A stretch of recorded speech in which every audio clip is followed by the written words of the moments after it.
The first thing I noticed was that she was trying not to make a sound.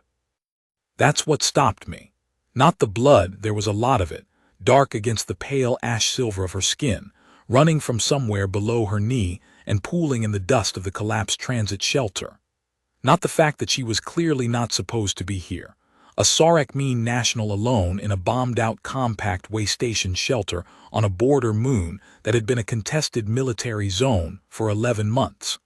What stopped me was the deliberate quality of her silence. She was pressed into the far corner of the shelter's remaining wall, knees drawn up, one hand braced on the cracked Duralite panel beside her, and the other pressed flat against her thigh just above the wound. She had a strip of something, fabric, torn from her outer sleeve by the look of it, tied above the wound in a rudimentary tourniquet. She had done that herself with one hand in the dark. Her jaw was set. Her moss-green eyes, when they found me in the entrance gap, did not flinch. She was trying not to make noise because noise carried in the transit corridor. Veldeth, irregular patrols had been sweeping the border approach since the previous morning. I knew that because it was my job to know it. I was the compact border liaison for the Kesar 9 crossing, and my job was moving civilian crossing applicants through a military zone without getting them or myself killed. I had been doing it for 14 months. I had not lost anyone yet. The crossing authority had given me a medical kit, a liaison identification badge, and a route map that was obsolete within 3 weeks of issue because the Veldeth kept changing their patrol patterns. I had stopped using the route map at month 3. I walked the route myself, every second day when the crossings permitted it, and I documented what I found and I reported it to the compact intelligence desk, and I kept my own notes because the intelligence desk's response time was measured in weeks and the patrol patterns changed in days. That was the job. It was not glamorous work. It suited me. I said very quietly, "I'm not going to hurt you. I'm a border liaison. I have a medical kit." She said nothing for a moment. Then in trade language with no accent I could place, "How close is the patrol?" That was the first thing she asked. Not who I was, not whether I was going to report her, not how bad the wound looked. The patrol. I said, "Last sweep put them at the Veldeth 3rd marker. That gives us 20 minutes before the next rotation." She processed that, one slow blink, then closed the gap in the wall. I pulled the sheet of corrugated alloy across the entrance gap. It scraped, but not loudly. In the dark of the shelter, the only light was the pale amber emergency strip I carried on my kit strap. I crossed to her and knelt in the dust. She let me look at the wound. That was the second thing I noticed. She made a decision, and then she executed it completely. There was no hedging, no flinching away when I cut the tourniquet and laid the wound open to the light. She held still with the deliberate quality of someone who had practice holding still under examination. The wound was a fragment strike, deep, maybe 4 centimeters into the lateral muscle of her right thigh. Not arterial, the blood was dark, not bright but significant. There was also bruising along her left side, the pattern that usually meant cracked ribs, probably 2 or 3 of them. She had been near a blast, not in it. I said fragment wound, right thigh. Ribs on the left side, 2 or 3 cracked. You've been moving on this for how long? 40 minutes. On your feet. Most of it. I did not say what I was thinking about, what that said about her pain tolerance. I opened the medical kit and started working. Irrigation first, with the saline packet, and I used more than was strictly conservative because a wound that had been moving through debris-filled air for 40 minutes needed a thorough flush regardless of how much saline it cost. Then the hemostatic agent, then the wound seal. She did not make a sound through any of it. I was not gentle, you cannot be, with a wound that deep, and time was the problem. And she held position through the irrigation and through the hemostatic pressure application, and through the seal with the same exact stillness she had brought to everything else. While I worked I said, "What's your name?" "Saya," she said. It might have been her name. The way she said it had the same quality as the tourniquet: efficient, adequate for the situation. I noted it and moved on. I said, I'm Dale Wren, compact border liaison, 14 months on this crossing. The gate is 3 kilometers east. If we move when the patrol rotates, we can reach the first covered section in 8 minutes. She looked at me, not at the wound, not at the kit, at me. It was a long, considered look, and there was something in it I had no good category for. Evaluation, yes, but not the kind of evaluation I was used to from crossing applicants. Most crossing applicants evaluated me for whether I could get them through. They were reading my competence, my equipment, the quality of my knowledge of the route. This was something else, more thorough, more layered. As if she were reading not just what I could do, but what kind of person I was while I did it. She said, "You're doing this without a weapon." I'm a liaison, not a soldier. There are 2 Veldeth irregulars in the approach corridor to the south, armed. I said, I know, that's why we're going east. Another pause, then she said, all right. I finished the wound seal, wrapped the thigh with compression bandage from the kit, and helped her to her feet. She was tall, most Sarakmeen nationals were, but she was toward the upper range, and she took her weight on the right leg with a controlled deliberateness that told me she had already mapped how much the injury would cost her per step and had budgeted it. I said, put your arm across my shoulders, not for balance, for pace. I need you to follow my timing. She did. Her arm was steady, her grip was exact. We went out through the gap in the north wall and into the transit corridor. The corridor was the remains of what had been a civilian processing concourse before the Veldeth advance 11 months ago. The roof structure was intermittent, intact for 20 meters, then gone for 30, then intact again. The intact sections gave cover from aerial surveillance, but the open sections were where the patrols could see you. I had crossed this corridor 47 times in 14 months. I knew every collapsed section, every sightline, every place the rubble gave you 2 meters of concealment if you were flat and patient. I moved us through the first intact section at a pace she could hold. She matched it. When I stopped at the first open section gap to read the patrol markers, she stopped and did not speak. When I said, low and fast now, she went low and fast. She was in pain.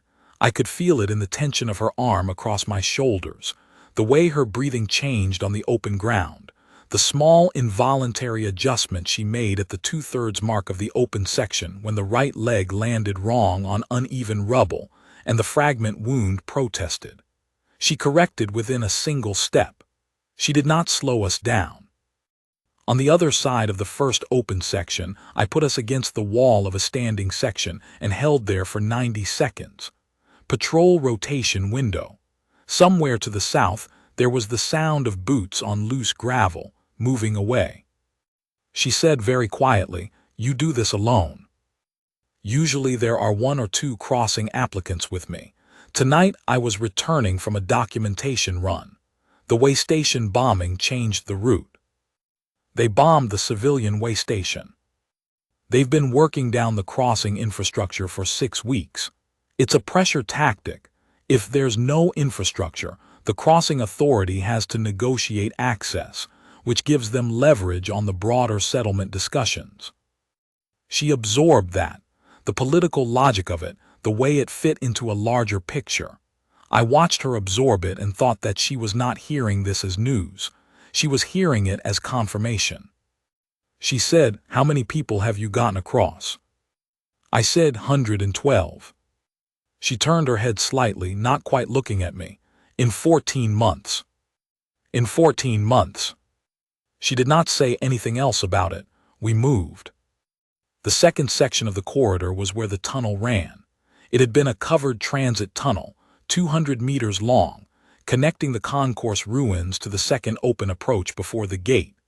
It was the safest part of the route, no aerial exposure, covered from patrol sightlines on both sides. The problem tonight was that 60 meters of it had come down in the same bombing that had taken out the way station. I had found that out at the 20-minute mark on my return trip.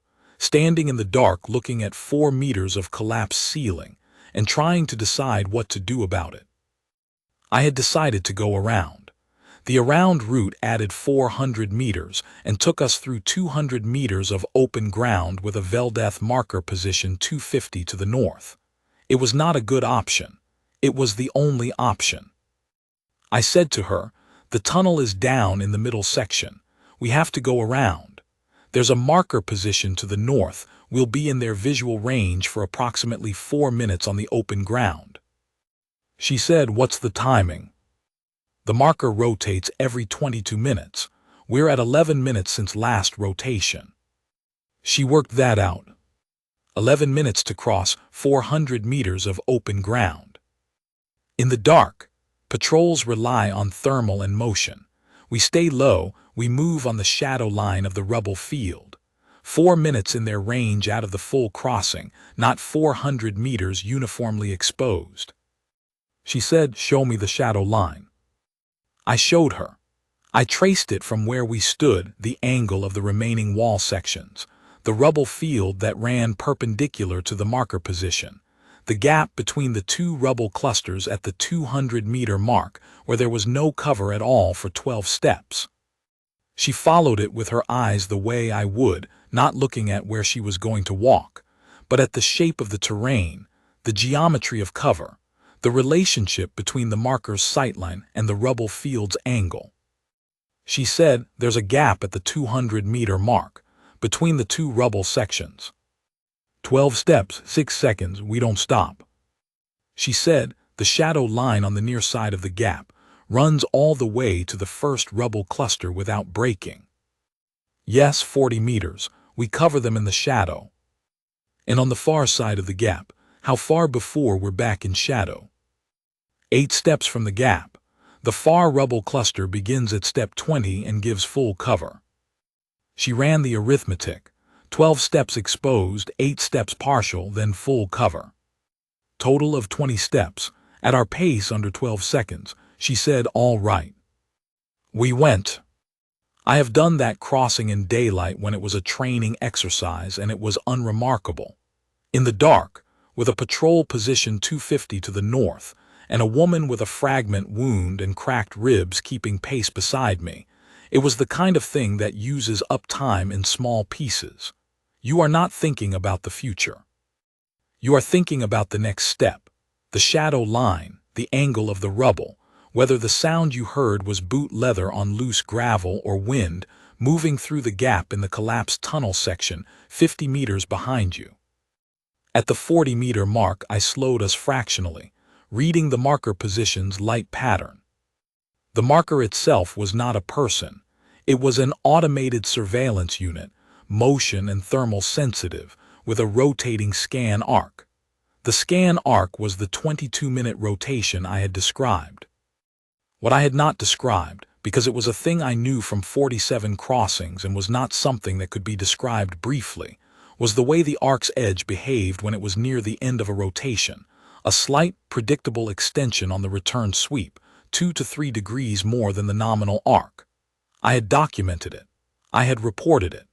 Nobody had done anything about it yet, which meant it was still there, which meant I knew about it and could work around it. I slowed us by 2 steps. She felt it immediately and matched the adjustment without question.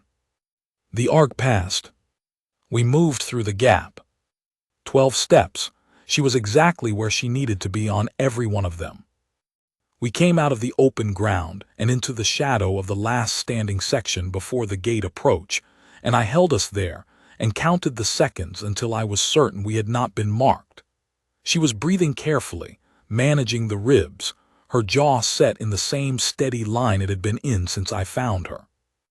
I said 200 meters, covered the whole way, then the gate. She said, "How long?" 15 minutes on this pace." She nodded. I felt her weight shift, a small recalibration, redistributing what the walk had cost her across the joints and muscles that were still functional.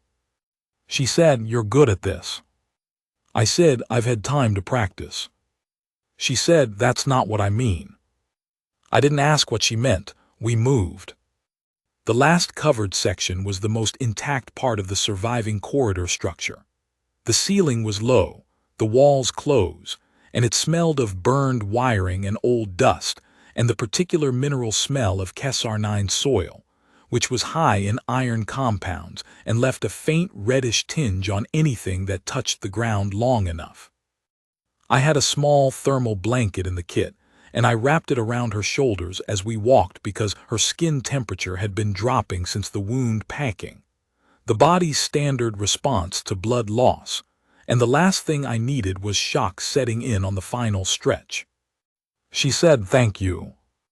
The way she said it was particular, not the reflexive courtesy of someone acknowledging a small service.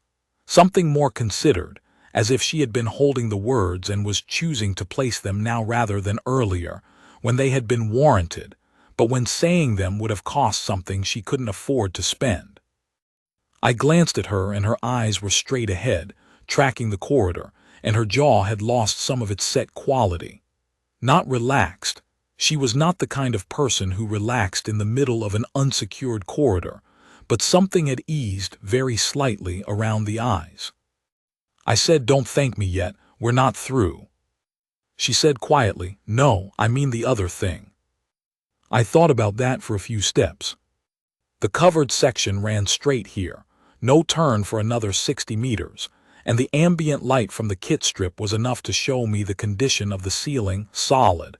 No new cracking since my last transit, no sign of recent movement in the debris field on either side. I had time to think. I said, "You mean the part where I didn't ask who you were?"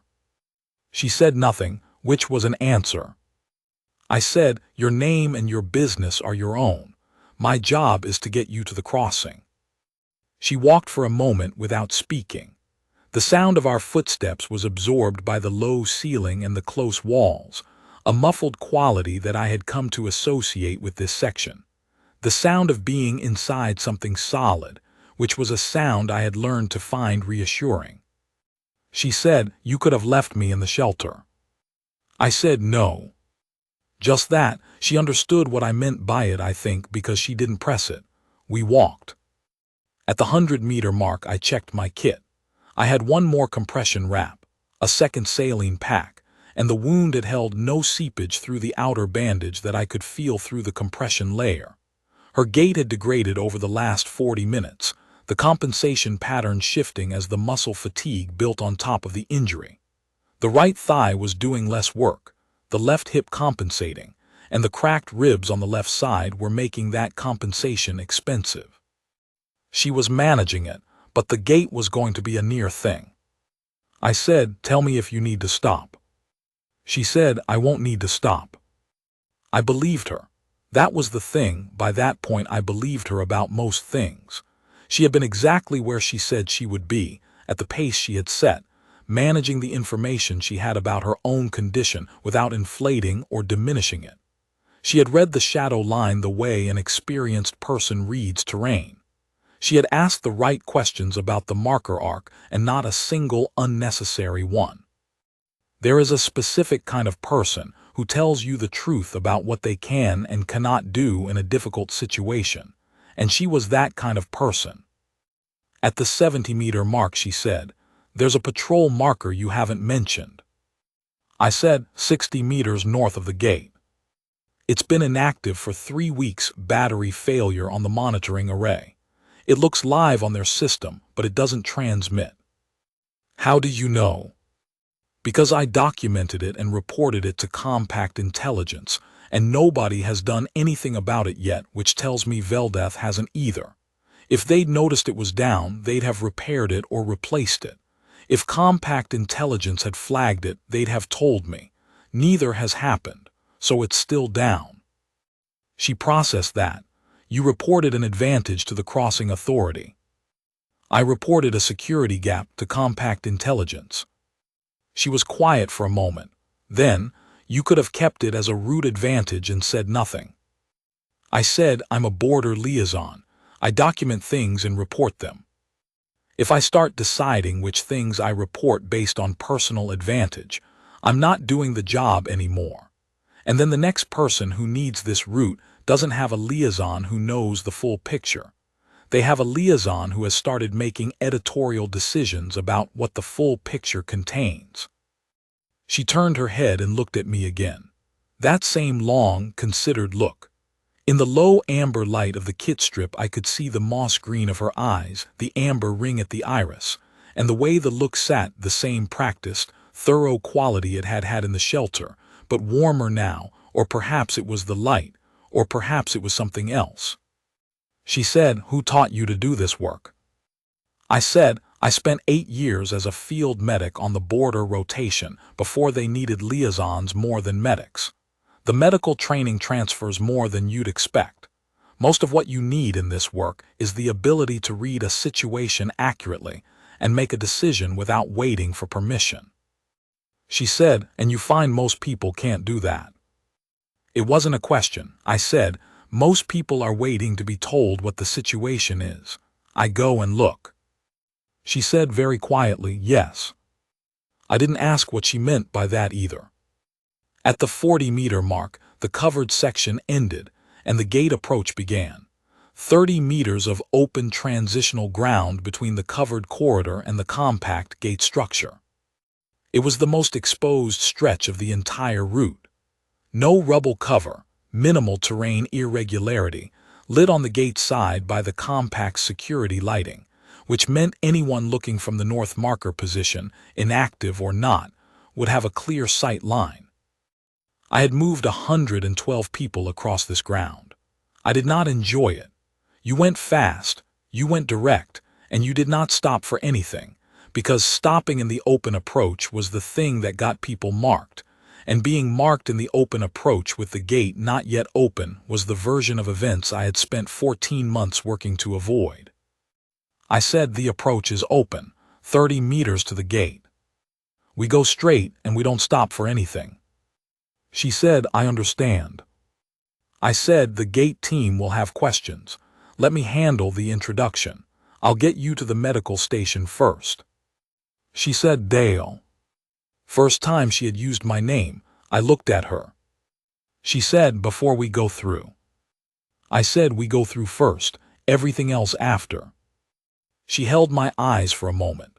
Something moved in them that I did not have a precise word for, not hesitation, not fear, but something that might have been the particular weight of a decision that had been prepared for some time and was now arriving at the moment of its execution. She looked briefly, like someone who had been carrying something and had decided where to set it down. She said, "All right." We went through. The last 30 meters was not clean. At the 20-meter mark she stumbled, the right leg finally giving on the uneven ground, the compensation pattern failing after 2 hours of sustained effort, and I caught her and kept her upright without breaking stride, and we came through the gate at a walk that was not quite running and not quite anything else, and the gate team came forward with weapons ready, and I said loudly, "Border Liaison Dale Wren, Compact Crossing Authority, Civilian in Distress, Medical Attention Required," and held my liaison identification at eye level. The gate sealed behind us.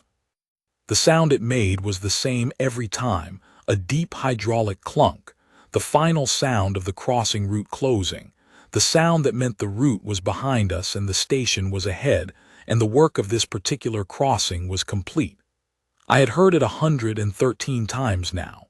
It never stopped being the best sound I knew. She was leaning against my shoulder, her weight fully on me for the first time, and I could feel the tremor running through her, not fear, not the shakes of shock, but the controlled collapse of someone who had been holding themselves at maximum tension for 2 hours and had finally allowed themselves to stop holding it. The gate team was moving, calling for the medical unit, and there was the sound of boots on composite flooring, and I was already running the handover protocol in my head, the documentation I would need to file, the station medical team's clearance requirements for a Sarakmeen national with an unverified crossing status, and a fragment wound that had been packed in the field and would need professional assessment. She said it quietly, close to my ear, in the 30 seconds before the medical team arrived. "Human, do you know I'm a princess?" Not a proclamation. Not the full formal title with its fragment honorifics and its court protocol requirements. A question, in the same even, unhurried voice she had used for everything since the shelter. The same voice that had asked about the patrol. The same voice that had told me the Veldeth irregulars were to the south. The same voice that had said you could have left me in the shelter, as if she were noting a fact about the terrain. As if she were completing a record. As if the thing she was saying was the piece of information she had been withholding, and withholding it was complete, and she was setting it down now. I did not move for a moment. I was still holding her upright. The medical team was 12 seconds out. I could hear them.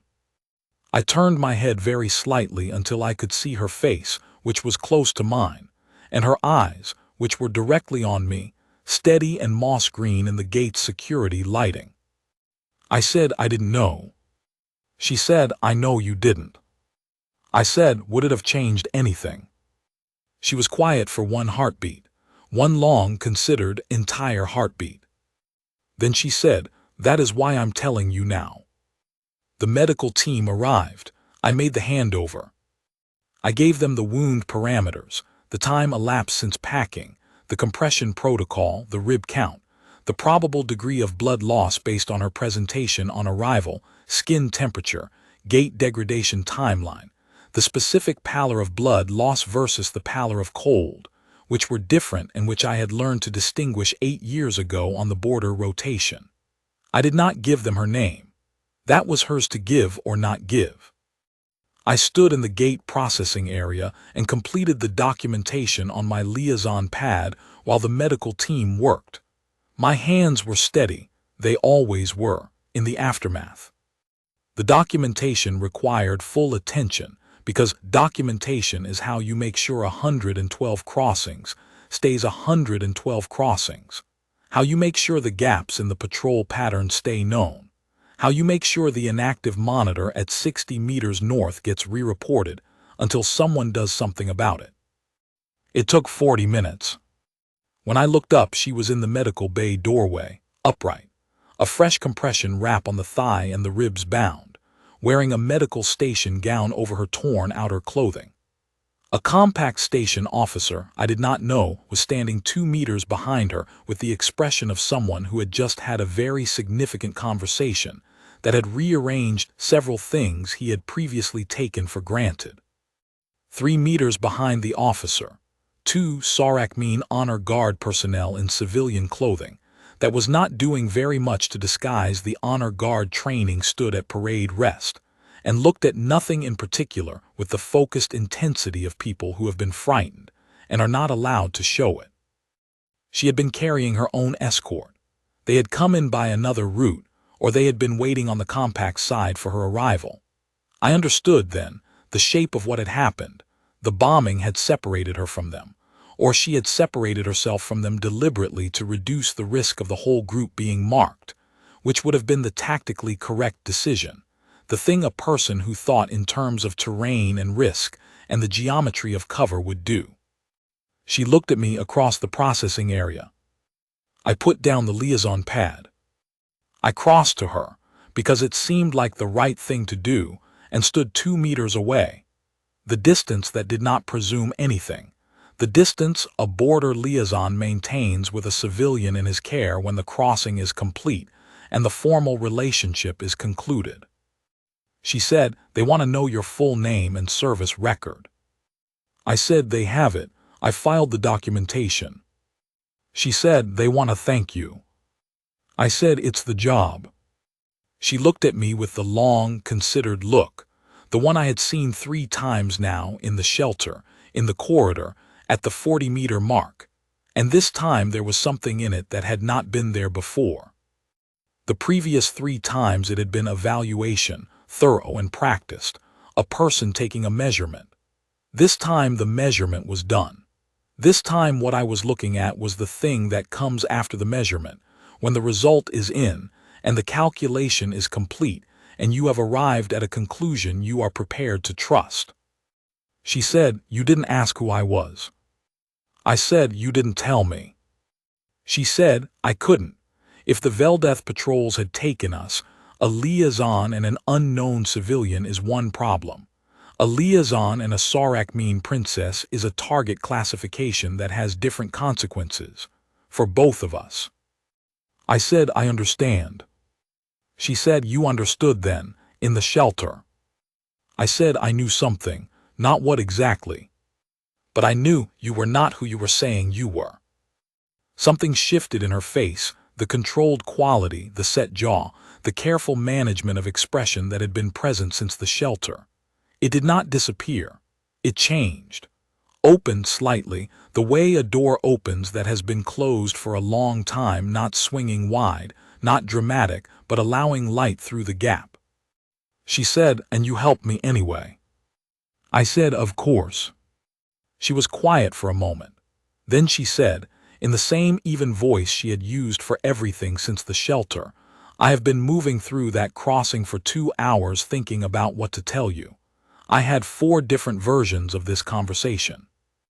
In all of them, you said something reasonable that explained why you had done it. And in all of them, it satisfied me, and I understood it, and I was grateful. I waited. She said, of course, is not one of the 4 versions.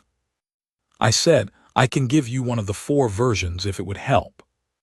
The thing that happened to her face then was not a smile exactly. It was what a smile looks like in a person who does not smile often, encountering the particular set of circumstances that makes one unavoidable. A small adjustment at the corners, a flicker of the steady amber ring around her eyes, warming. She said very quietly, no. I think, of course, is the accurate version. One of the honor guard behind her had stepped forward, very slightly, the trained attention of a person who has been separated from someone they are responsible for and is not yet fully prepared to stand down. She turned her head and made a small motion with her left hand, precise, minimal, the motion of someone who has been giving signals like that since she could walk, and the guard stepped back. She turned back to me. She said, Dale Wren, border liaison, former field medic. I said, that's right. She said, the Sarakmeen court will want to speak with you. I said, I'll file the contact protocol with the liaison authority. She said, I'm asking you directly, not through the liaison authority. Not through the contact protocol. I looked at her. She looked at me. Behind us, the gate processing area was doing its ordinary work, the documentation terminal humming through its cycle, the station officer making notes at his desk, the quiet, steady sound of a border crossing running as it was supposed to run, which was the sound of everything having gone correctly, which was the only sound I had ever wanted this job to make. I said, I'll be here. She said, I know, that's why I'm asking. One of the honor guard had produced a communication device and was speaking quietly into it. The station officer was making notes with the particular focused energy of someone managing a situation that had just expanded significantly in scope. Things were beginning to move in the efficient, institutional way that things move when someone important has arrived, and the people around them have started to understand it. The particular acceleration of a system rearranging itself around a piece of information it had not previously had. She looked at me for a moment that held itself open in a way that moments do not usually hold. A moment that was aware of itself, of what had preceded it, of the 2 hours in the dark, and the covered corridor, and the open ground and the patrol rotation, and the 12 steps across the gap in the rubble field and the shelter, where she had been trying not to make a sound when I walked in. A moment carrying the weight of all of that, and also carrying something else that I did not quite have a name for. I did not look away. She said very quietly, the same way she had said it at the gate, not a proclamation but a piece of information set down at last. Thank you, Dale Wren, for not asking. I said, thank you for trusting my read of the ground. The small thing happened to her face again. The flicker, the adjustment, the thing that was not quite a smile but was the closest I had seen her come to one, and given the evening we had had, I thought it was probably the closest she came in general, and that it was not a small thing. She said, your read of the ground was correct. I said yes. She said on all counts. I understood what she meant. I went back to the documentation terminal and finished the filing. 113 crossings. Fragment wound, lateral right thigh, packed at the way station shelter. Time on injury 40 minutes on arrival. Wound sealed and wrapped. Transported via the East Corridor route around the collapsed tunnel section with Veldeth marker position 250 north. Through the gate approach without incident. Handed to the gate medical team in satisfactory condition. Civilian passenger. Name and status at passenger's discretion. I logged the inactive monitor at 60 meters north again. Third report, with updated timestamp and the note that it had remained non-functional through this crossing. I closed the filing and stood for a moment in the gate processing area with the documentation pad under my arm and the medical kit on my shoulder and the gate behind me sealed and the building doing its ordinary work. I thought about what she had said in the covered corridor, somewhere around the 150-meter mark. You could have left me in the shelter. The thing about that was, it had not occurred to me. Not as a genuine option that I weighed and discarded, it had simply not been part of the calculation. I had walked into the shelter, I had found someone who needed help, and I had done the work of helping them. The rest, who she was, what the situation meant for me, what it would cost, those were things that existed, but they were not things that had existed at the moment of the decision, because the decision had not been that kind of decision. It had been the only kind there was. I knew that some people found that difficult to understand. I had encountered that before, in 14 months of this work. The crossing applicants who asked why I did it, and the station officers who reviewed my files with the expression of people looking for a factor they were missing, and the compact administration personnel who periodically noted that my crossing record was unusual and asked me what my methodology was. And I had told them, honestly, that my methodology was to go and look at the situation, and then do what the situation required. There was never a better answer than that. I had looked in 14 months for a better one. There wasn't one. The gate processing area was quiet. The medical team had moved their patient to the medical station. The honor guard had moved with her. The station officer had retreated to his office to begin whatever documentation a situation like this required on his end, which I imagined was considerable. I put the liaison pad in the kit bag, shouldered the kit, and walked toward the liaison office to start the debrief filing. Somewhere in the medical station, a door closed. I thought about the covered corridor and the rubble field and the 12 steps across the gap in the dark with a patrol marker 250 to the north. I thought about the way she had traced the shadow line with her eyes before she moved, and the way her arm had been steady across my shoulders, and the way she had stopped when I stopped and moved when I moved with the kind of precision that came from trusting someone's read of the ground entirely, without reservation. The way she had asked about the marker arc, the follow-up question about the far side of the gap, the 8 steps before full cover, because she wanted the complete picture, not the reassuring version. I thought about what it meant to trust something entirely, without reservation, in the middle of a contested transit corridor in the dark.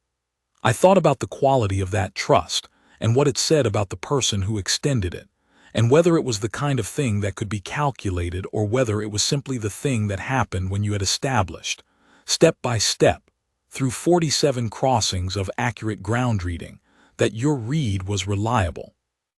I thought about the gate ceiling behind us.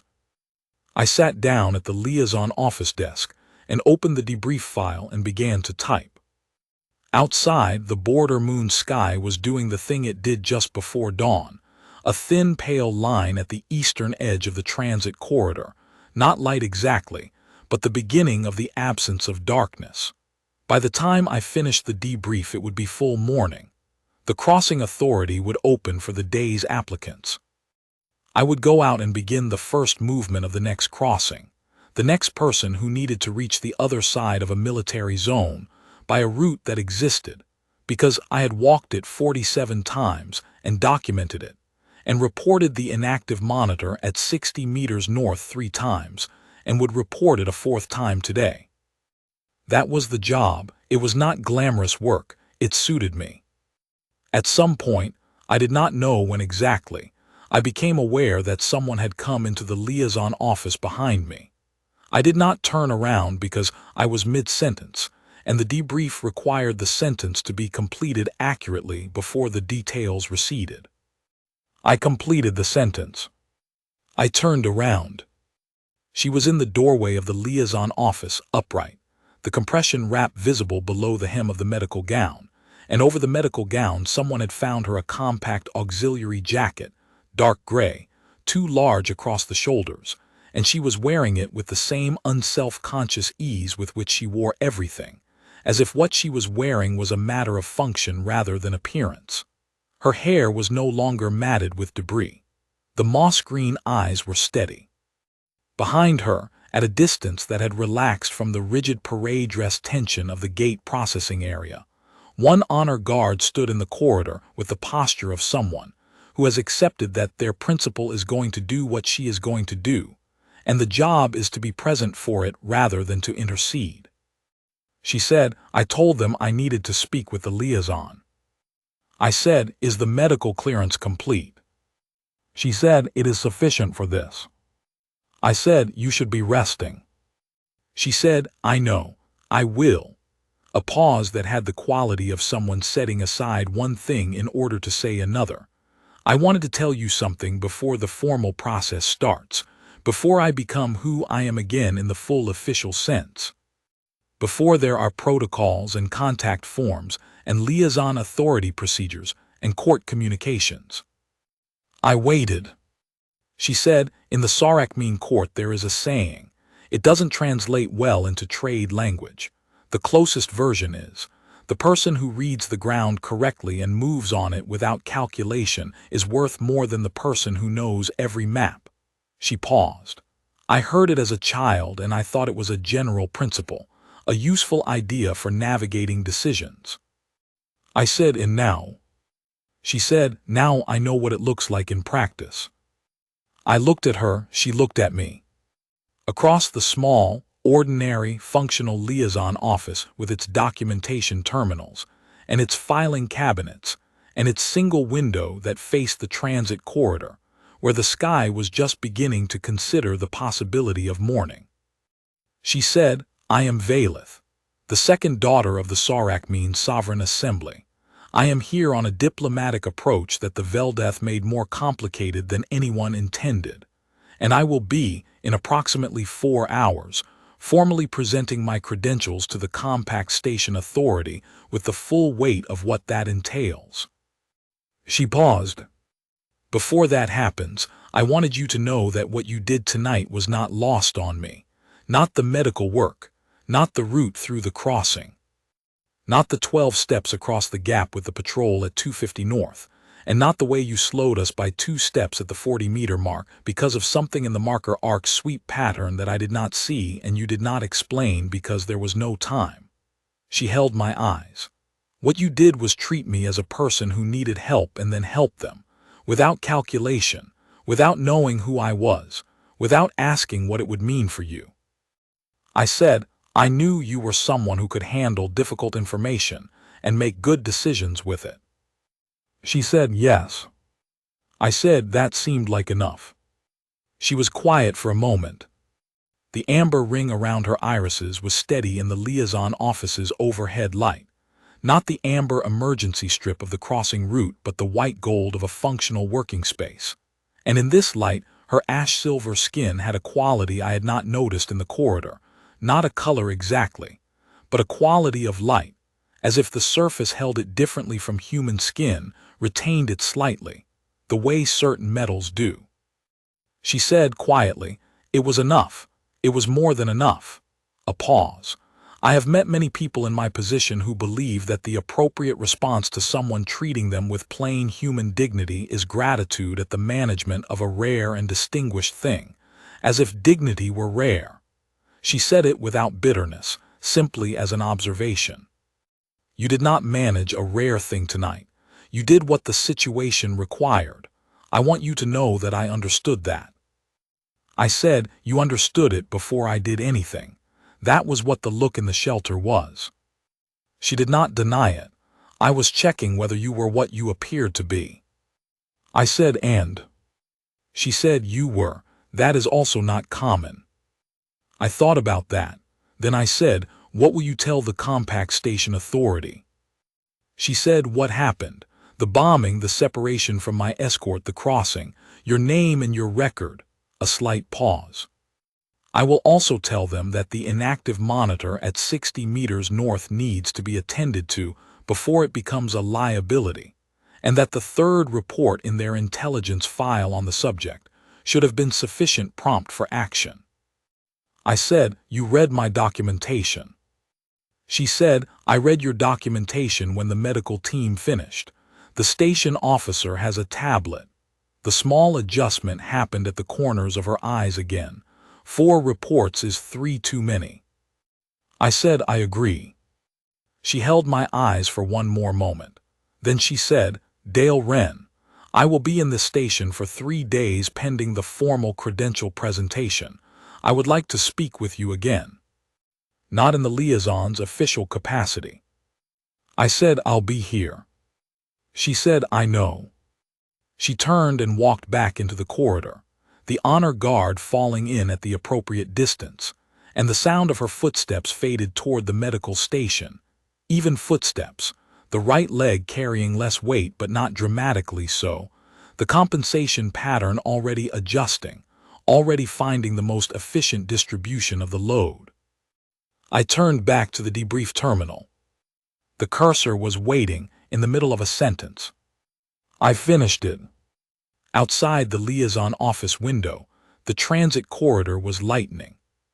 The border moon's dawn was a specific shade of gray-amber, the color of old alloy in morning light, and it fell across the crossing ground and the rubble field and the remains of the transit shelter 3 kilometers west and the closed mouth of the covered corridor I had walked 47 times, 48 now, and it made everything look approximately the same as it had looked every other morning, which was the whole point, which was what a crossing authority was supposed to produce. The ordinary morning after the difficult night, the ground intact, the gate closed, everyone who was supposed to be on this side. 113. I put my name on the debrief filing and submitted it.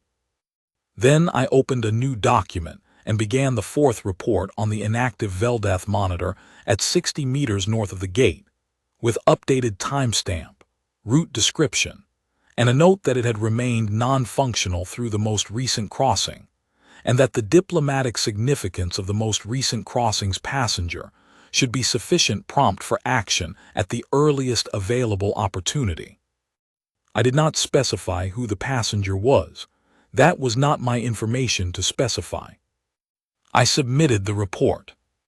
Then I made myself a cup of something hot from the liaison office supplies and sat in the gray-amber dawn and thought about the weight of a person leaning on your shoulder, and the 12 steps across the gap in the dark, and the sound a gate makes when it seals behind you, and a voice very close to your ear asking, quietly, as if it were just the next piece of information in a long and careful account of the truth.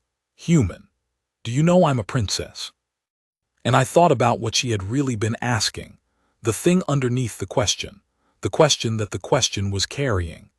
And I thought that the answer to it was the same answer I had given in the corridor, somewhere around the 400-meter mark, when she had asked me why I reported the inactive monitor instead of keeping it as a route advantage. Some things you do not keep.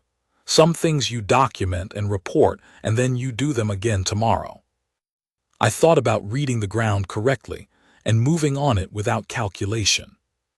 I thought about the amber ring at her iris, and the way it had held steady in the gate's security lighting, and the quality of certainty I had seen in it.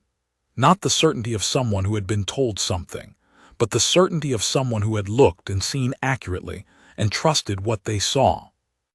I sat with all of that for a while. Then I went to prepare the first crossing of the day.